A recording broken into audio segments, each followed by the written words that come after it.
We are live. Today I am here with longtime Marxist Alex Grant, and we are going to talk about Bolshevism and its relevance in 2024 today. So I think we'll start this chat. Oh, first I just want to say that Alex Grant, just because he's here, there's no endorsement. We are going to talk of anything I've ever said. He's just here to talk about Bolshevism today in 2024. Well, let me just pause this today right here. So I think we'll start this chat. Oh, first I just want to say that. Okay, now we're ready to go. Alex, let's start with what was Bolshevism and situate it historically so that we can understand where it came from, what it meant then, and then go from there and what it means today. Sure. First of all, hi, Eamon. Happy to be on the channel. Great to share what I've learned over the years. Well, Bolshevism, what it really comes down to it is the necessity for revolutionary organization. That's what it really comes down to. And it is something unique. It is something unique that Lenin did develop. Lenin took the revolutionary organizations of the time and developed a new concept of how those organizations can win power, leading the working class. So that's what Lenin brought. That was new. That's what we mean by Bolshevism. Now, when it comes down to it, why are we having this discussion? Well, I imagine that most people viewing this channel aren't happy with capitalism, right? If you're happy with capitalism, I really question why you're watching this YouTube channel, right? So we understand that capitalism is a failed system.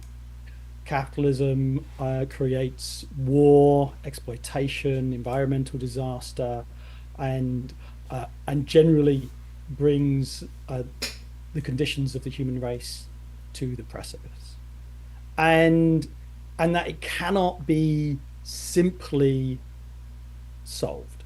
The crisis of capitalism cannot be solved by simply tinkering at the edges, and because that is a reformist ideology. So once you have come to a revolutionary conclusion and don't believe that capitalism can be reformed, then you say, okay, I'm going to fight for a revolution. I'm going to fight for a fundamental change. And then you've got the sort of the big argument between Marx and Bakunin, Marxism versus anarchism, right? So can the working class emancipate itself spontaneously, or does it need organization? Right? That's the big debate between Marxism and anarchism. The anarchists are revolutionaries. We have that in common with the anarchists, but with various different gradations. They don't believe that you should build a revolutionary organization, whereas the Marxists believe that you must build a revolutionary organization because consciousness is not a static phenomena. It doesn't just move forward one day after another. Organizations matter. Organizations really matter. In fact, what ends up happening, if you study history and you look at any revolution, there's no such thing as sort of a pure movement of the masses.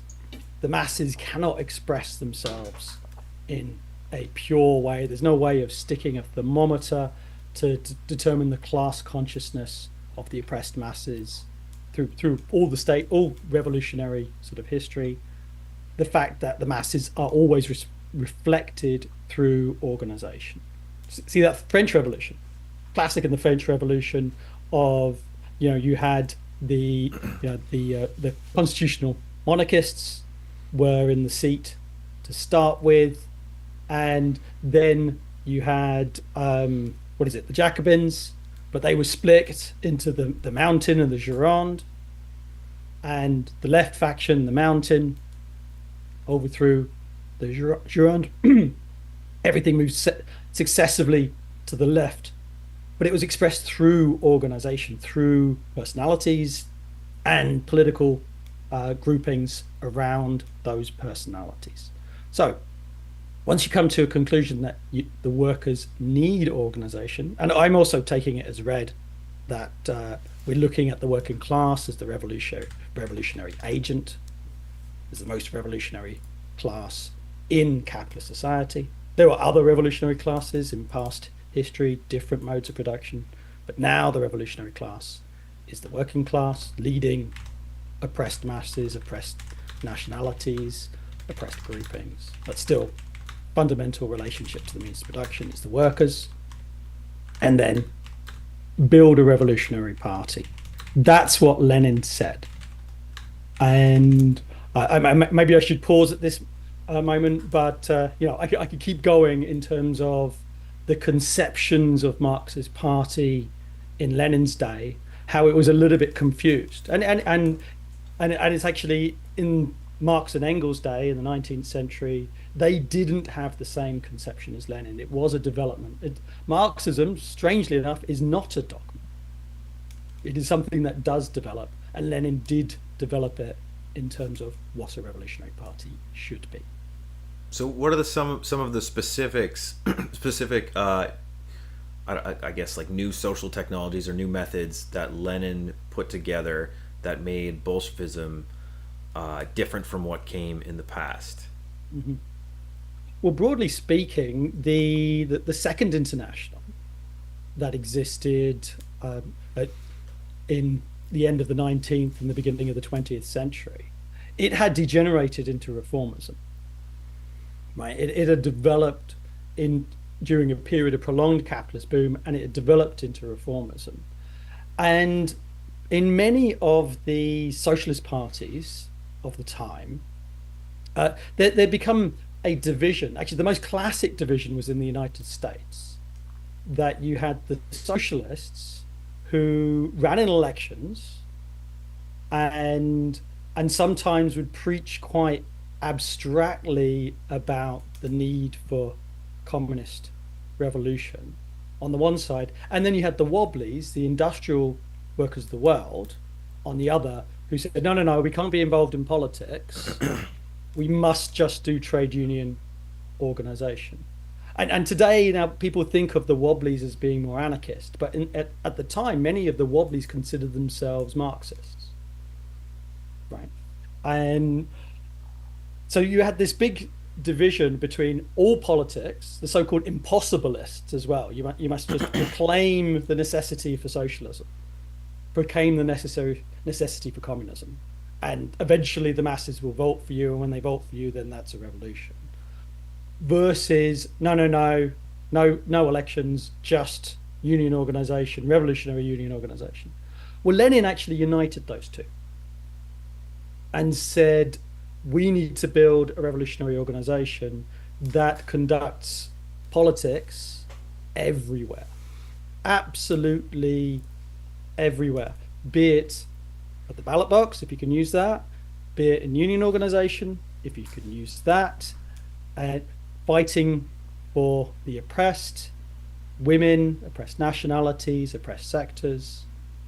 So that's what Lenin brought these two sides together. Actually, at the time, Pannekoek was a very big sort of impossibilist speaker, very popular at the turn of the 20th century, and he's almost not known today. I hesitate to bring up his name, but people have dig him out of Dustbin of History and become a proponent again. But these sort of, on the one side, ultra left ideas, and then also reformist, opportunist ideas. Lenin said, no, no, no, you must have a party of a new type, which leads the workers and the oppressed on all spheres of the battlefield, the class struggle, and does so using the method of democratic centralism. Okay, so yeah, the I would the main critiques of Bolshevism tend to not be, well, I mean, there's some I think, but they tend to not be so much around the, like, how they organize and how they orient themselves towards the working class. Although there are critiques from the ultra lefts and the anarchists on that front, but a lot of it comes down to, like, their decision to take power, given the objective conditions of Russia, and then B, how they ruled. So, you know, could we not say that the decision to go through with the October Revolution was misguided because the peasants weren't really fully on side. They had at the time they had their own kind of mini revolution going on in the countryside, and the population was so backwards. The capitalist development was so low in the country, and that, as Lenin and Trotsky admitted, the revolution would not succeed in passing into socialism unless they had help from the world revolution, basically in Germany and the rest of Europe. And so was this not a gamble that maybe was irresponsible on the Bolsheviks' part? No, the people who say things like this, they look at history as though they're playing a game of Risk, and they're sitting above the uh, uh, the strategy board and moving around armies and forces. That's not how politics works. That's not how class struggle works. You couldn't tell the Russian workers and peasants to just go home. You couldn't tell the revolution just, oh no, bad time, sorry.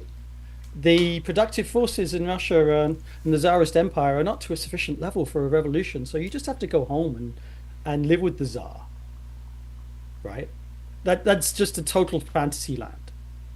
The fact is, the extremely corrupt and murderous and dictatorial Tsarist regime had to fall, had to fall.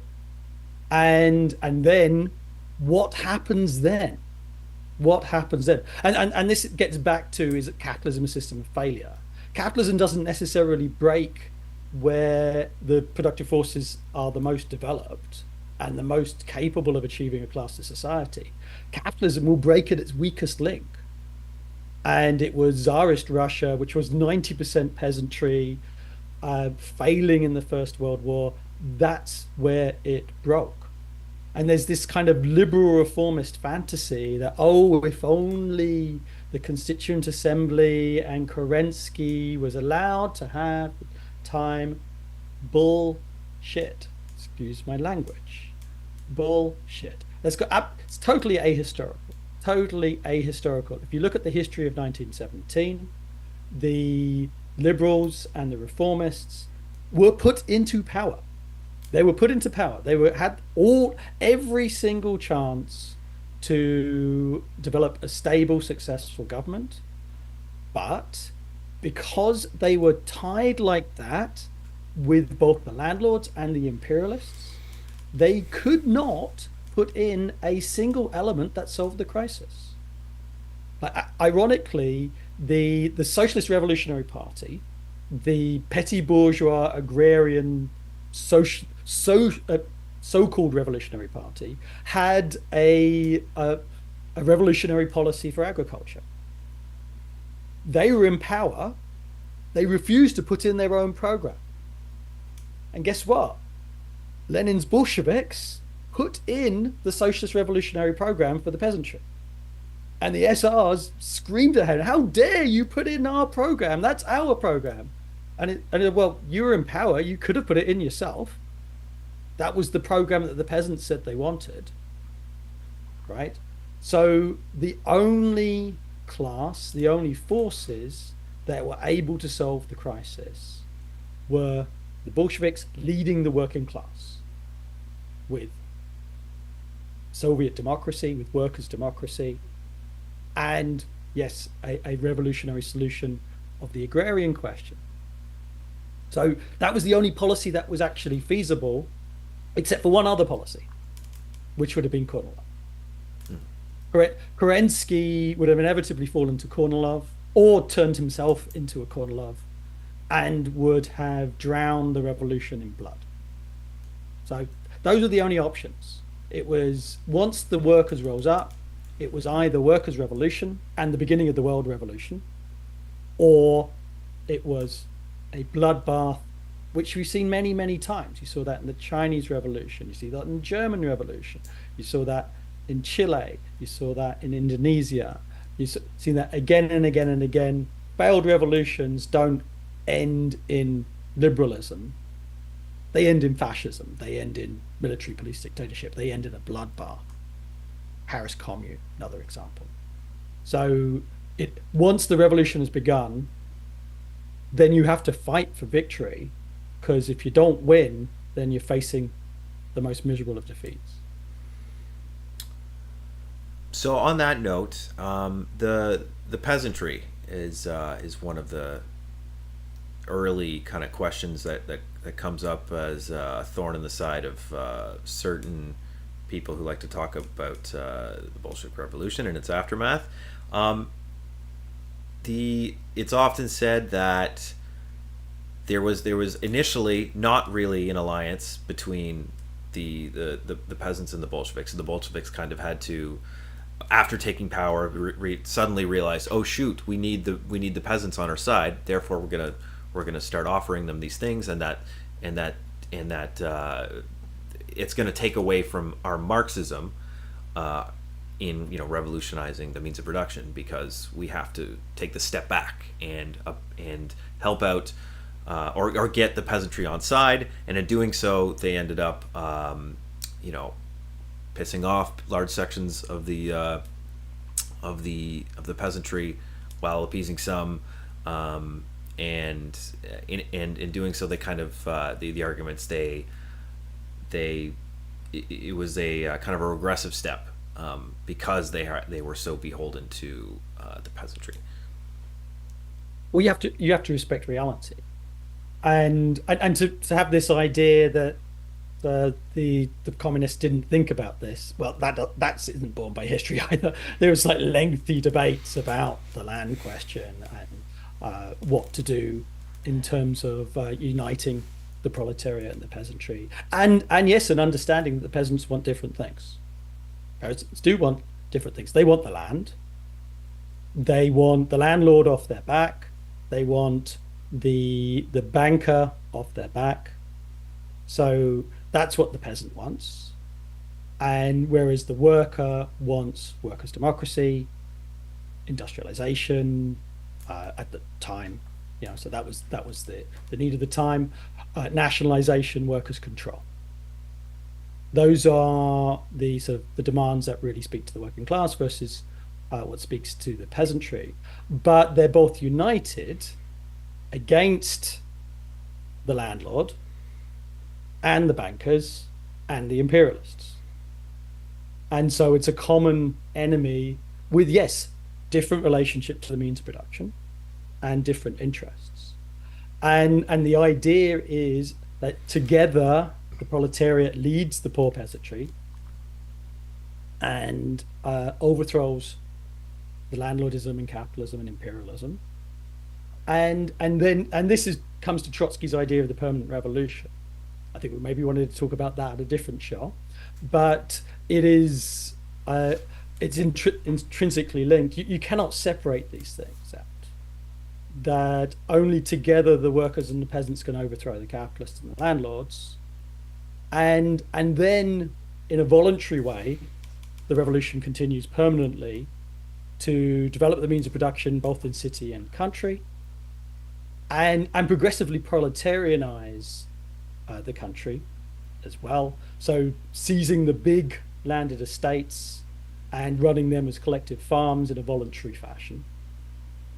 So you start moving away from petty proprietors to an agricultural proletariat, which then starts having its own interests in running collective farms, and which is today's, in terms of the family farmer and petty proprietorship in the countryside, it is a small minority of agricultural production in the majority of capitalist societies today. Obviously, this isn't the 1917 Russia, so this is 2024, but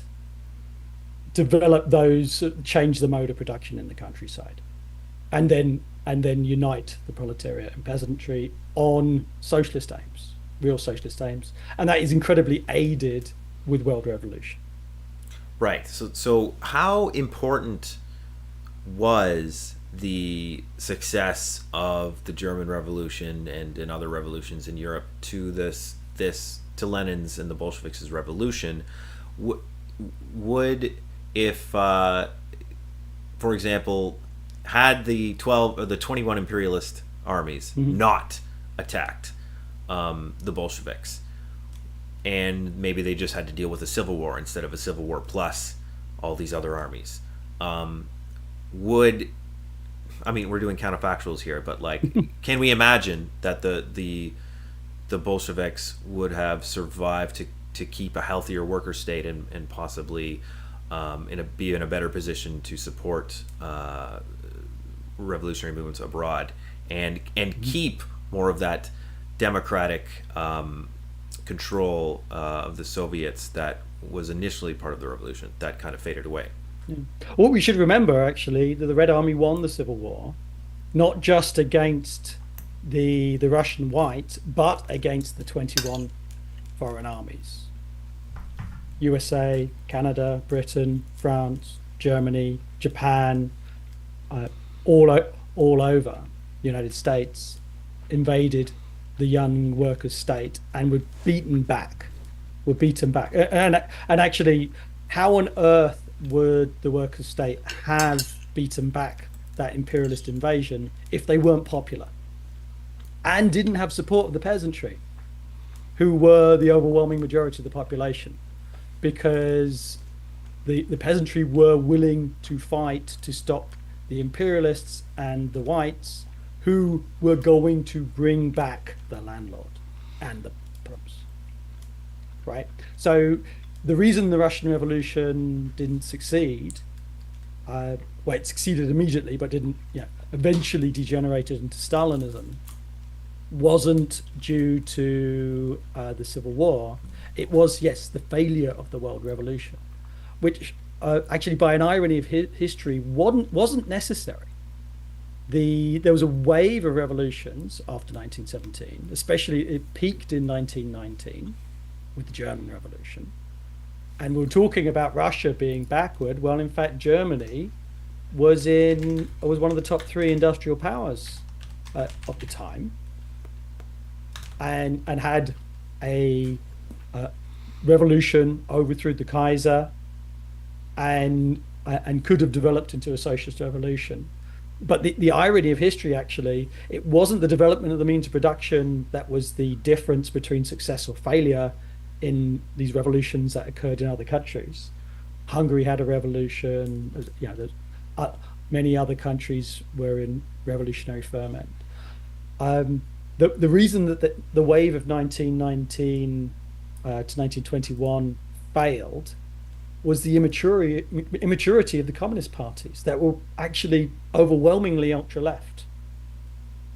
They were followers of Pannekoek and that crew. They hadn't built a Bolshevik party in the previous period. They had to approximate one in the middle of a revolutionary battle. They made tons of mistakes, some opportunist, but mostly ultra left. And so that wave went down to defeat due to poor organization. Rosa Luxemburg, most classically, who, people tried to say she was an anti-Leninist, an anti-party. She died trying to build the German Communist Party, and the party she was trying to build was making a ton of ultra-left mistakes that she criticized, but because she hadn't, in the previous period, brought together a sort of a disciplined, educated organization, she wasn't able to turn things around in time, and then she was seized and murdered. Same with Karl Liebknecht, and that led the German Revolution down to failure. That's a brief summation. There's obviously a lot more history. We could spend hours and hours and hours talking about German Revolution in and of itself, but the failure of Rosa Luxemburg to build a revolutionary party in the previous period, isolated her in 1918 and 1919. This some of these world revolutions you mentioned, this wave of revolutions, and the problem with the communist parties, the ultra leftism and the opportunism. I think there's a perfect opportunity to get into some of the main attacks that the Bolsheviks take from people like Paul Matic. So I'm going to read a paragraph or so here of notes that I took from his chapter in his book on anti-Bolshevism, and then I'll let you respond. So he says in 1920, Trotsky and Lenin took pains to stem the revolutionary tide in Europe in order to assure the building of state capitalism in Russia under the auspices of the Bolsheviks. Further revolutions around Europe would disturb this process and draw Russia into the struggle that Russia didn't want to be drawn into. He says Trotsky spoke out against the 1921 German uprising, or maybe it was the 1921. I can't remember. And again in 1923 in England, I believe, and quoting, quote, "In a Europe that was bled and exhausted." Yes, that was Paul Matic. We are interested in the maintenance of peace. Oh, sorry, no, that's Trotsky has said this. And then he says they backed the Turkish nationalists, and that took precedence over the Turkish communists, or the support of the Turkish communists, even as their leadership was murdered by the nationalists. And you saw Russia kind of seeming to just say whatever, that's cool, and not be bothered by this murdering of the communists. And he says there's a trend of choosing strategic pragmatism over fidelity to the struggle for international socialism throughout the 20s. And that ultimately the Bolsheviks pushed a neo-reformist course that led to the Nazi rise to power. And Trotsky later called the failure to help the German communists a betrayal of Leninism, forgetting that both he and Lenin are guilty of the same thing 10 years earlier. This is according to Paul. In summation, basically, he's saying that the Russian communists were tired, so they abandoned the prospect of world revolution, which, of course, sowed the seeds for socialism in one country and Stalinism as we know it today. Well, there's a lot to chew off there. I'd say a lot of that is ultra left fantasy. To be honest, you have to respect reality. You cannot just click your fingers and make a revolution. So there was a revolutionary wave after 1917 that peaked in 1919, and then after that, there was a disappointment of the masses and a stabilization of capitalism. Because the workers cannot just be fighting and fighting and fighting all the time. Now that criticism, if you take that criticism to 1936 and the Spanish Revolution, it's fair criticism, right? So the Stalinists were afraid of world revolution and smothered the Spanish Revolution, made sure that any socialist aims of the Spanish Revolution were quashed for a purely liberal bourgeois republican perspective, and wanted to come to a backroom deal with British and French imperialism. Yes. So, okay, that's a fair criticism of Stalinism in the 1930s, but in no way is that a fair criticism of the young workers' state, which, yes, you have to respect reality, had just been through a debilitating civil war. So it could not intervene on a global scale in a major sense.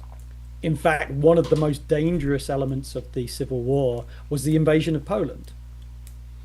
Stalin was in favor of the invasion of Poland. Trotsky was opposed. And the Red Army got overextended and defeated when they invaded Poland. Right? It was a big setback from the Civil War, which it was a mistake, shouldn't have happened.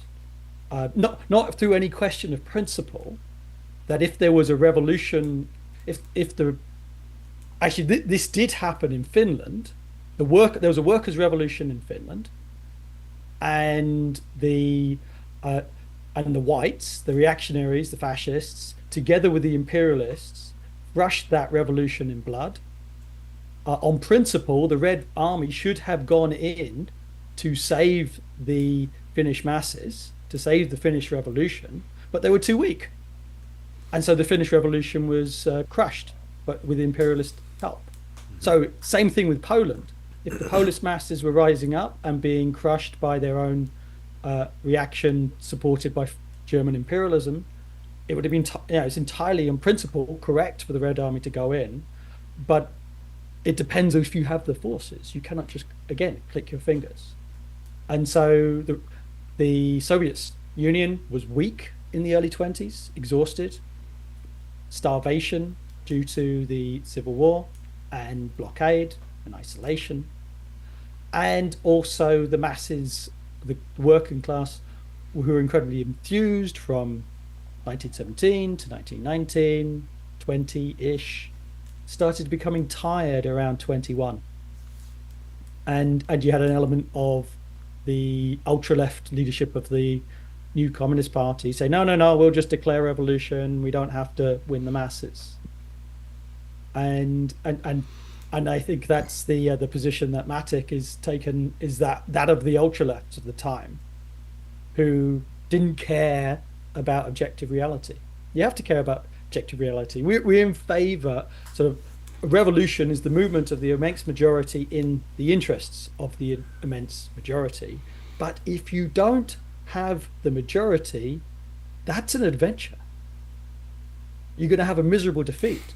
If you don't have the majority, then you need to take a step back and calmly win the majority, patiently explain, which was actually Lenin's advice after the February Revolution in 1917 to the Bolsheviks. In March 1917, the communists only had about 5% of the support in the country, but due to recognizing they're a minority, patiently winning over the majority, understanding that history would expose every other political tendency, then they won the majority by September, October of that year. But you have to recognize whether you're in a minority, you patiently explain. And then when you're in a majority, yes, you must seize power. You must seize victory. That would be a betrayal. Having a majority and failing to act is also a betrayal. But you have to understand the difference between the two, and your personal wishes do not come into it. And could you comment on the supposed betrayal, or the betrayal of the Turkish communists and the supporting of the Turkish nationalist faction? I don't pretend to be an expert on that, so I don't know all the details. But so Lenin and Trotsky were always very clear to delineate between the diplomatic trade relationships of the Soviet Union versus the politics of the Communist International, right? So Trotsky actually, when he was Minister of Foreign Affairs, kept on saying actually he wrote some, there's a fantastic book he wrote, Trotsky on Britain, or Whither Britain, or Where is Britain Going? Really recommend that. And he was saying, and he wrote this very sort of powerful piece saying to Britain, to the British bourgeois, stop the blockade and trade with us. Trade with us and trade with us for, and that will actually provide, you're having a jobs crisis, that will provide jobs for British workers. We will get your manufactured goods, you will get our raw materials, it'd be good for you, good for us. And that was, and you could say, oh, Trotsky, and Lenin was supporting this entirely too. Trotsky is creating a deal with British imperialism.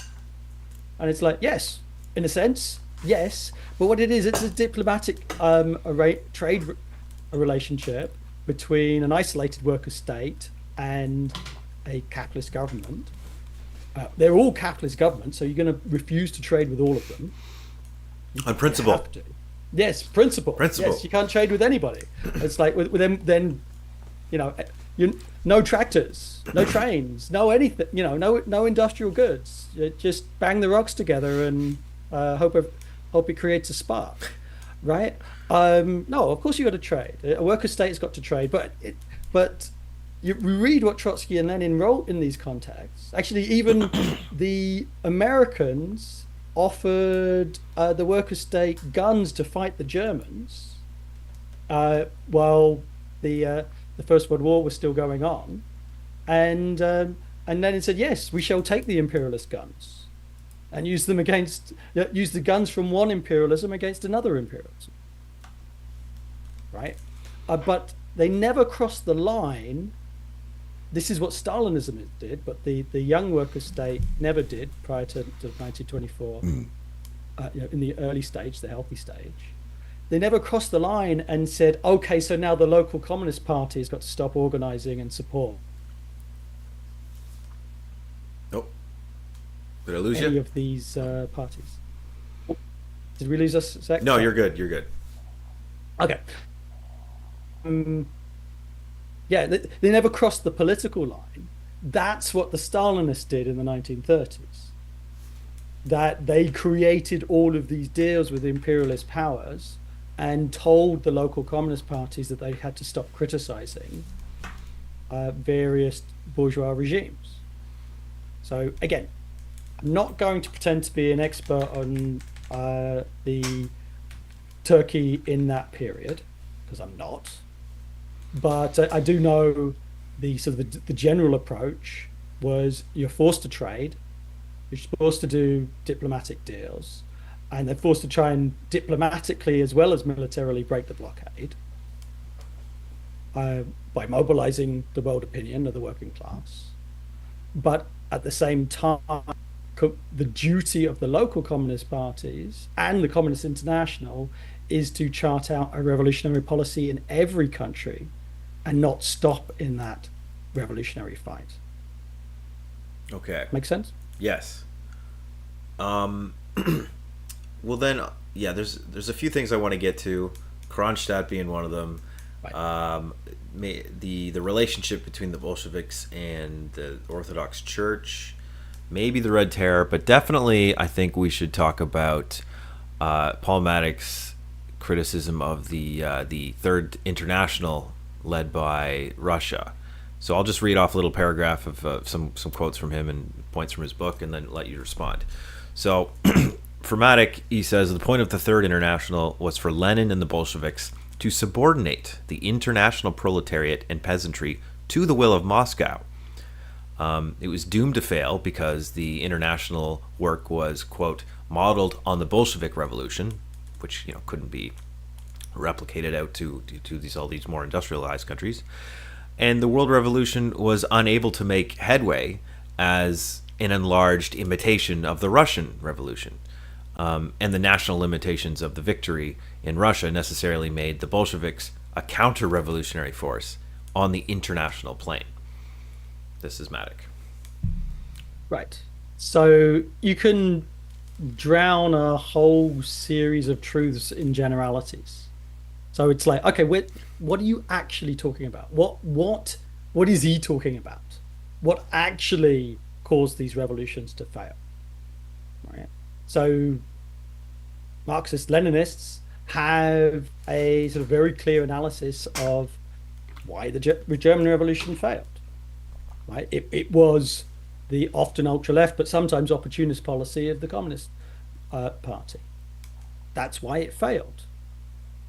What is Matic's explanation? I think it's probably that they weren't ultra left enough.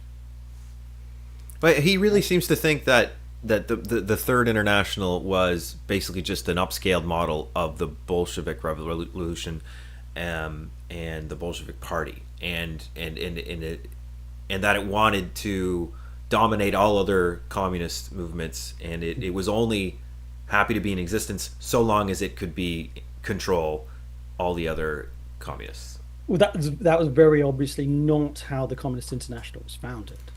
In fact, out of I'm working from memory here.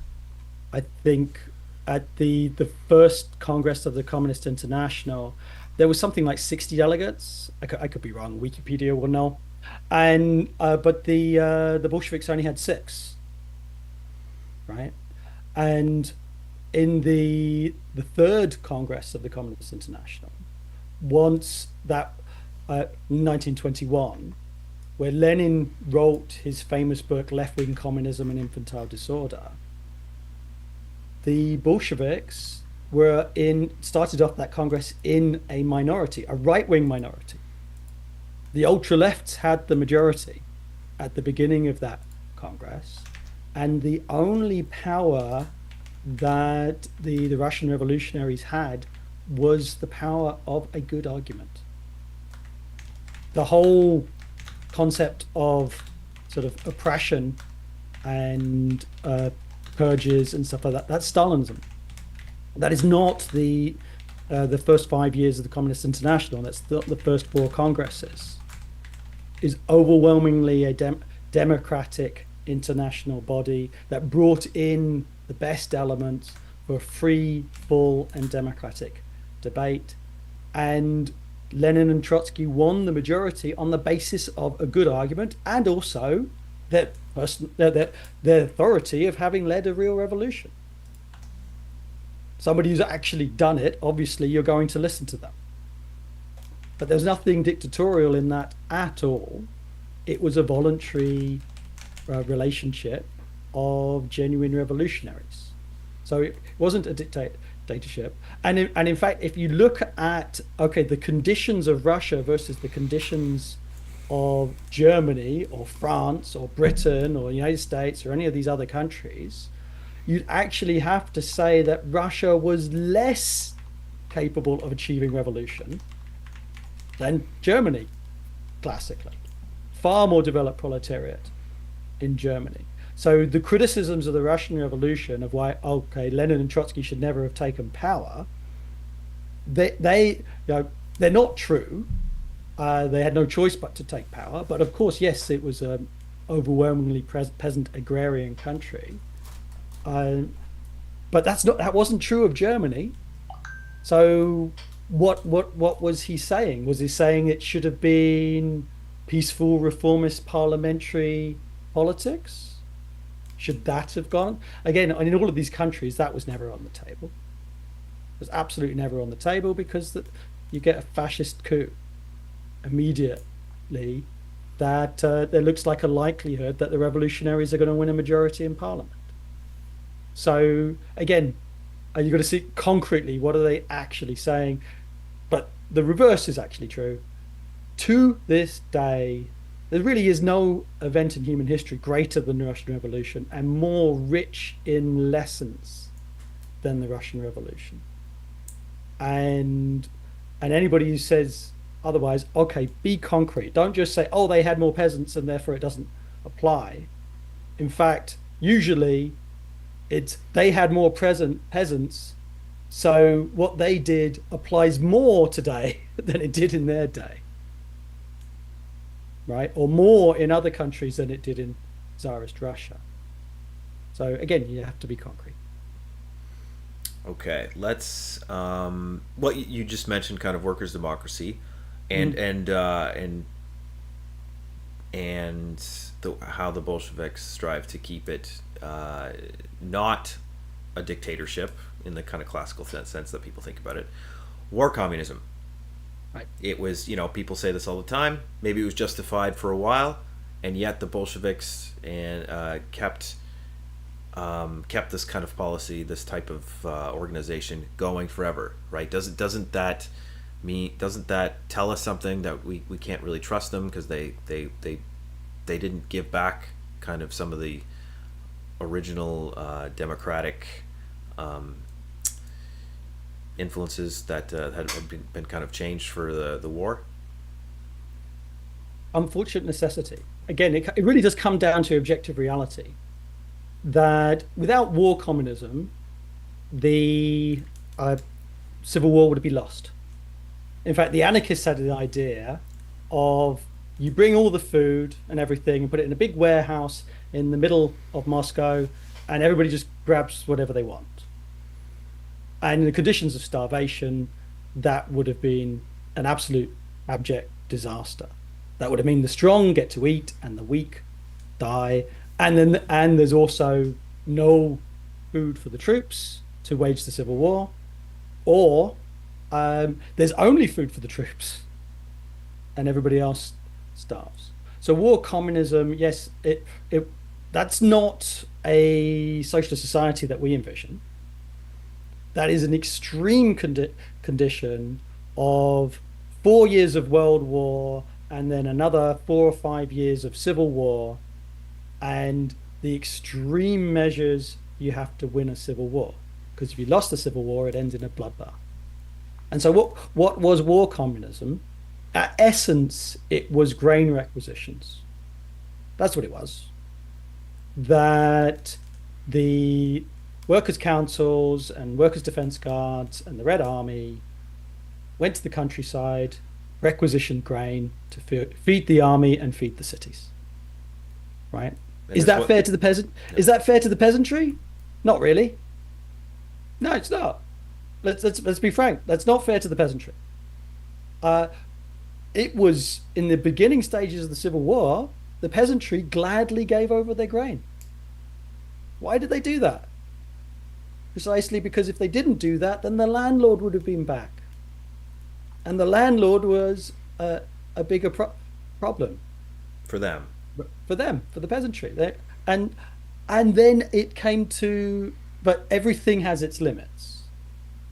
Everything does have its limits. So people will do stuff out of the good of their heart for a certain period, and at the end of the day, but after a while, economic relations predominate. And so, yes, towards the end of the Civil War, the peasantry got upset with war communism because it wasn't a fair trade for of grain from the countryside to industrial products in the cities. It wasn't. But that's not, genuine revolutionaries aren't in favor of war communism, but neither are we in favor of fascism. And if you have to make a compromise in the here and now to stop the fascists, I think people understand that's why. But unprincipled. Compromise is unprincipled, Alex. Yes, no compromises, no compromises, no matter how, you know. So actually, ironically, it's actually the ultra lefts who end up being quite opportunist. So on the one side, it's revolution on a Monday, Tuesday, Wednesday, Thursday, Friday, Saturday. You can take a break on a Sunday. Revolution every day of the week. And then it's also, oh no, peasantry must have fair trade in grain. And we must, no matter actually whether some sectors of the kulaks, the rich peasants, get quite wealthy off that. So you end up having ultra left one day, opportunist the other. Well, pick a side. Pick a side. They had to win the Civil War because the repercussions of that were worse. The peasantry understood that in the first period, but a few years of war of grain requisitions, the peasantry got tired of it, and then war communism ended. Right? There was the new economic policy, which the ultra lefts also opposed. So there's no consistency there. Kronstadt. Yeah, We need to talk about Kronstadt. This is one of the big this is actually the bugaboos. dividing line between these two politics. Right. Yeah. Yes. So, Paul Matic and a lot of these types will say that really the Bolsheviks really demonized unfairly these sailors and the rebellion as petty bourgeois elements, and that really they had reasonable demands, and that the Bolsheviks had every opportunity to meet their demands and to let them let them live as they wanted to, I'm forgetting what I was going to say. But then the Bolsheviks basically were ultimately way too harsh and smashed this site of kind of rebellion because they were power hungry and they could not stand an element of the Russian peasantry or working class that wasn't all for their particular viewpoint. I got a question. Do you know Matic's position on the NEP, New Economic Policy? Yeah, he basically considers it state capitalism, and that this was kind of the So, Bolsheviks. so he's opposed to it. He considers it. Yeah, I mean he considers it a basically just a reformist. Yeah, it's reformist to him. Right. Because, so in terms of Kronstadt was an unfortunate tragedy, right? An unfortunate tragedy in that this was, first of all, the Kronstadt sailors of 1923 were not the same as the Kronstadt sailors of. Sorry, I got the year wrong. What's the correct year on this? Kronstadt? Yeah, I thought it was 19. Hold on. is it 21? I Sorry. thought it was 21. 21. Sorry. Yeah, 21. Kronstadt sailors of 1921 were not the same as the Kronstadt sailors of 1917. The revolutionary heroes of 1917 in Kronstadt, who played such a vital role in the revolution, they were the first to volunteer to fight in the Civil War, and overwhelmingly, they were the first to die in the Civil War. So the Kronstadt sailors of 1921 were overwhelmingly the sons of peasants. Now, there's a few anarchists in there, but which put forward a sort of an anarchist-inspired program, but the kicker in that program was free trade in grain. Free trade in grain, which is the new economic policy, I may add. Right? That was the kicker. Free trade in grain. And then there is the tragedy of I guess, the geography, the military geography of the situation. The Kronstadt fortress controls the shipping lines in and out of St. Petersburg, Leningrad. And there was negotiations. The negotiations almost succeeded. So in the sense that this could have been dealt with peacefully, there's an element of truth to that. But time ran out. Time ran out, and the ice bridge to Kronstadt was going to melt.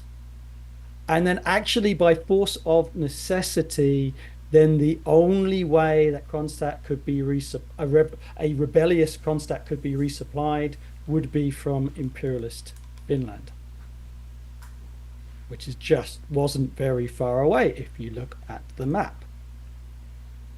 So it would be losing Kronstadt to the imperialists and losing and allowing the imperialists to starve out Petrograd. That could not be allowed in the condition of civil war. And so before the ice melted, there had to be an invasion of the fortress. It's a tragedy. So I'm not going to be, I'm not going to be one of these sort of Stalinists who goes, oh, they're all counter-revolutionaries, deserve to die. No, it was a tragedy. And in fact, it was a message to the worker state that war communism had reached its limits, and was a significant point of argument of the development of new economic policy, which was free trade in grain, which strengthened the kulak, the rich peasant, which led to a social basis for the rise of Stalinism. But the ultra lefts, they don't think things through or have any consistency. Right? So they criticize war communism and they criticize the NEP, and it's like you cannot be opposed to both of these things, because one is free trade and one is grain requisition. Which one do you want? Especially in a condition of starvation and civil war and isolation, right? We don't get to pick exactly which battlefield you're on. You are where you are, and you make the best of it. The church, the Orthodox Church, it's well, this is more of a right critique usually, Hmm. but it's often argued that the Bolsheviks, they clamped down hard on they made being Christian illegal. They shut down all the churches and persecuted the church unfairly, and that's one. This is one of the boogeymen that religious conservatives bring up all the time. That you can't let communism happen because they'll burn all your churches. So what was the reality of the relationship between the church there? You mean the anti-Semitic, pogromist, murderous church that was tied to Peter the Bloody like this? Yeah, that was suppressed. Surprisingly enough, while it was killing Jewish people and workers, then that organization was repressed. In terms of people's personal beliefs, the worker state developed freedom of conscience, freedom of religion, and actually, you couldn't eradicate religion uh, in Russia and the former Tsarist Empire. You, that was never going to happen, at least not quickly, because a condition, extreme religiosity. But what there was the use of religion to oppress nationalities. So Russia was the prison house of nationalities. So I think only 44% of the population were uh, Great Russian, whereas the overwhelming majority were sort of Poles, Ukrainians, Finns, or, or Belarusians, all of the different oppressed nationalities. And religion was a major part of that oppression. So the Orthodox Church had played a completely reactionary role and was hated because of it, especially by the oppressed nationalities. But with the seizure of power and the revolution, the worker state developed freedoms of conscience, removed it as a state religion. Why should you have one religion as be the sort of official religion? Actually, no religion should be the official religion. There's a separation of church and state. It's a personal matter in terms of the general population. If you wish to have belief, that is your right. If you wish to have no belief, that is your right. And then yes, there was a promotion of science and atheism, but not a dictatorial imposition of science and atheism. Although some of that happened in the Stalinist period, right? But not in the 1920s. Right. Nobody was forced to be an atheist, and No. And if anybody knows anything about religion, it doesn't work that way. no. You try and force someone to abandon their religion and being atheist. Well, religion lives off martyrs. So it's through a progressive education system and that developing the cultural level of people that people don't see a need for religiosity. And I may add, today, religiosity is at a historical low through the development of science and culture. People don't see the need for it anymore. And so it's religious belief in the younger generations is going down and down and down perfectly naturally.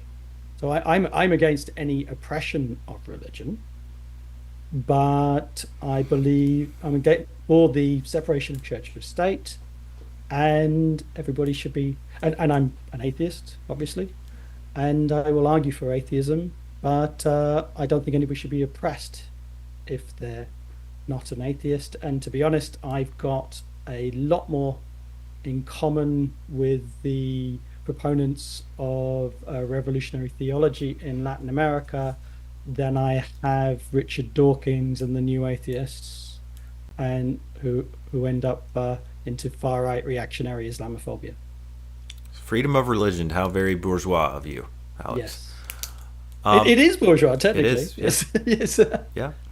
Okay, so let's start wrapping things up. Let's start with, okay, what if you were to give something to the haters? What is a fair critique of Bolshevism in your estimation? And then what's the unfair critiques? Oh, um, well, they did make they made lots of mistakes, and they were the first to admit their mistakes. That Kronstadt was a mistake. War communism went too far, and but it's difficult. It's very difficult to realize that when you're in the middle of historical events. So if and new economic policy was a necessity, and so actually, do you know a big mistake they made? They were too nice.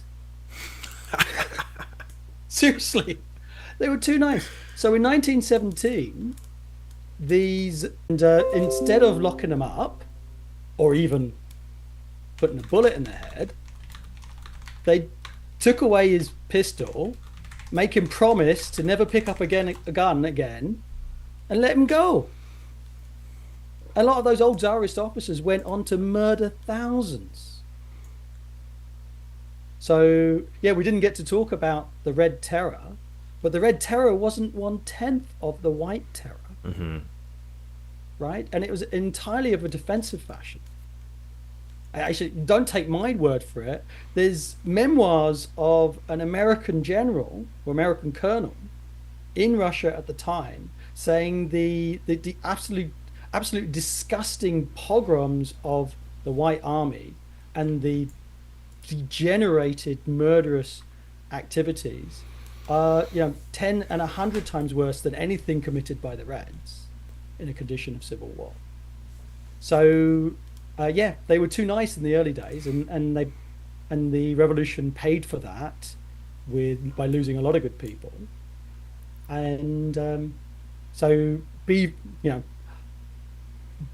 vociferous. I would recommend to revolutionaries, and ideally, I wouldn't have to uh, get yourself in a condition of civil war if you can mobilize overwhelming power and overwhelming force and make sure that there is no room for the reactionaries to rise back up. And that will actually be much more peaceful. I think getting to the 20th, the later 20th century, well, that's the lesson of the Chilean Revolution, right? So the reformists thought that they were stopping violence by not arming the workers to defend themselves against the potential of a Pinochet coup, and instead they handed over the workers to Pinochet, and Allende was killed, and the workers were killed. I've been to Chile. I've been to the death camps in Chile. Is incredibly moving, and that is a legacy of reformism or refusal to arm the workers. So you've got to be prepared to defend yourself, arms in hand, to provide a peaceful outcome. Okay, second last question. Given the unique circumstances and material conditions of Russia, and Bolshevism, and even how, like, many argue Marx would have never anticipated the revolution happening in Russia. It kind of went against what his expectations were in many ways.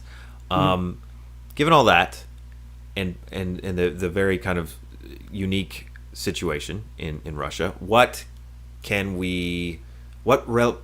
relevance does Bolshevism has for us today as Marxists, as socialists, and given that there really isn't much of a socialist movement in existence for us to kind of reference socialists to. Right. So one of the first elements is the centrality of the working class. The centrality of the working class, that capitalism is a society of crisis and will force the workers and the oppressed to rise up. You have to recognize that as a reality. If you don't recognize that as a reality, then you end up into all sorts of pessimist and miserable conclusions. And then once you recognize the inevitability, the historical inevitability of failure of capitalism and revolutionary movement of the masses, then you have to ask, well, does it need an organization? Do the workers need an organization? And I argue, yes, absolutely. You get all of these ultra left and opportunist mistakes, all of these accidental elements or reactionary elements or reformist elements end up leading the movement of the workers if revolutionaries haven't built an organization. So, this is the key lesson of Bolshevism. You must build an organization in the quiet times so that in the revolutionary times there is a revolutionary option. You can't build an organization in the middle of a revolution. It takes years, it takes decades to build that cohesion. So, and that's also takes you out of all of the pessimism. Like the left is so freaking miserable.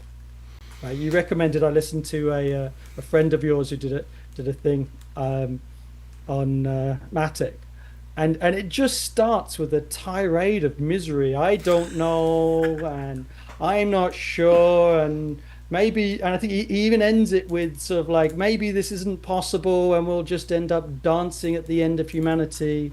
And it's like, oh, you miserable bastard, is all I could think.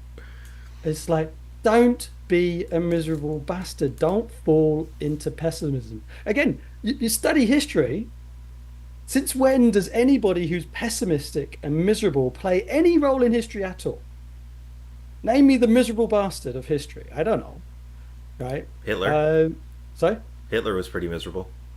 I guess, but he mobilized that for reactionary aims, right? And angry, but I progressive revolutionary change. Yeah, who made any change? I guess the Goths are pretty miserable. I used to be a Goth when I was younger, but they sacked Rome twice. There's a bad history joke. So anyway, don't be miserable. And the way to cut across that is to organize. You've got to build an organization. There is no other option, and it's not easy. It takes a long time, and that is the lesson of Bolshevism. That's the lesson of Lenin, who was incredibly isolated in some periods. In fact, actually, Lenin got pessimistic sometimes. He even was pessimistic in January of 1917. He gave a speech to a bunch of Swiss students saying that he'll probably never see the revolution in his lifetime. Right? But he built something. He built something so that when the revolution happened, it was an option for the workers.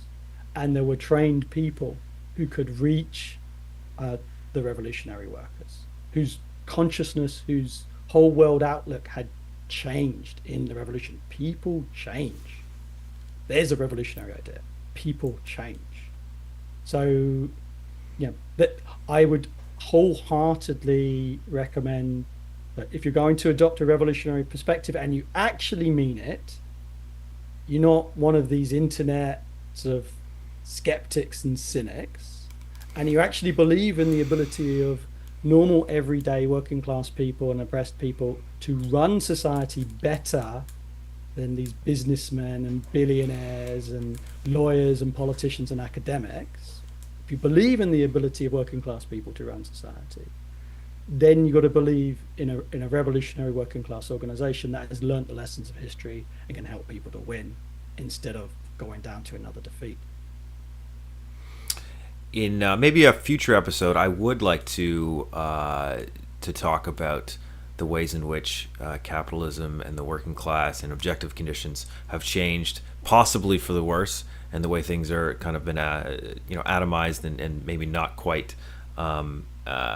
as rosy a picture for the for working class organization as it may have been in the past. But that's a different topic. So let's end with, could you, if you wanted to leave a direct word to the people who are influenced by the Paul Maddocks, the Orlando Feigs, the anarchists, the Kolakowskis,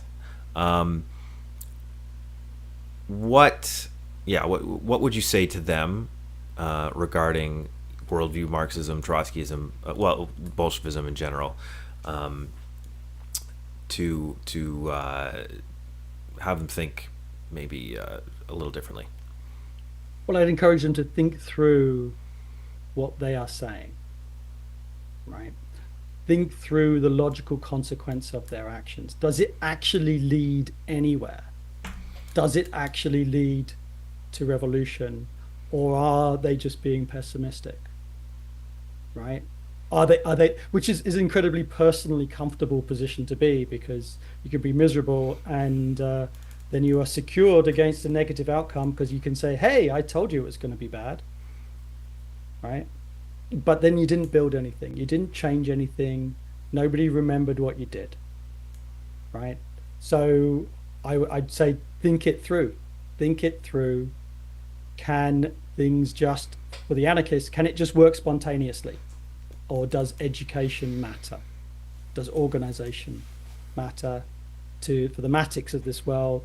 Can you just tear things down? Can you just click your fingers and decide objective conditions? No, you can't. You've got to build something. You've got to respect reality. And there's the other side of that debate. Don't then cross the line and become a Stalinist and blame everything on objective conditions, right? So there's the genuine betrayals of the Stalinists who are all, you know, if you read the Stalinist analysis of the Chilean Revolution, I brought that up a bunch of times, that they're saying, oh, that the revolution was not possible, imperialism was too strong, you couldn't arm the workers, etc., etc., etc. When in fact that Chile was entirely possible to win, and it was two-stage theory, failure of actually going for a socialist revolution, failure to arm the workers, failure to organize Soviet workers' democracy. Those were the things that led to the defeat in fascism. So, you can have two sides of these debates, and you go too far one way, but then you end up, in the wrong place on the other side. But at the end of the day, the arguments for the ultra lefts, you got to say you have to respect objective conditions, understand objective conditions. But when you have that majority, when you genuinely have that majority, then you have to act and seize the power. Okay, thanks, Alex. So, for anyone interested, I think in a future date, Alex and I may come back and talk about Trotskyism, which is kind of Bolshevism was sort of the precursor for which, and Trotskyism, which kind of represents the period after the Bolshevik the Russian degeneration of the state, and its fight with Stalinism, and whether or not we can say that Trotsky and Trotskyism would have been really all that different from what we think of as Stalinism. And so that's a question I think we will attempt to answer next time, and what relevance it has for us today. Alex, do you have any final words for our audience? No, just thanks, Eamon, for letting me on the show. And I thought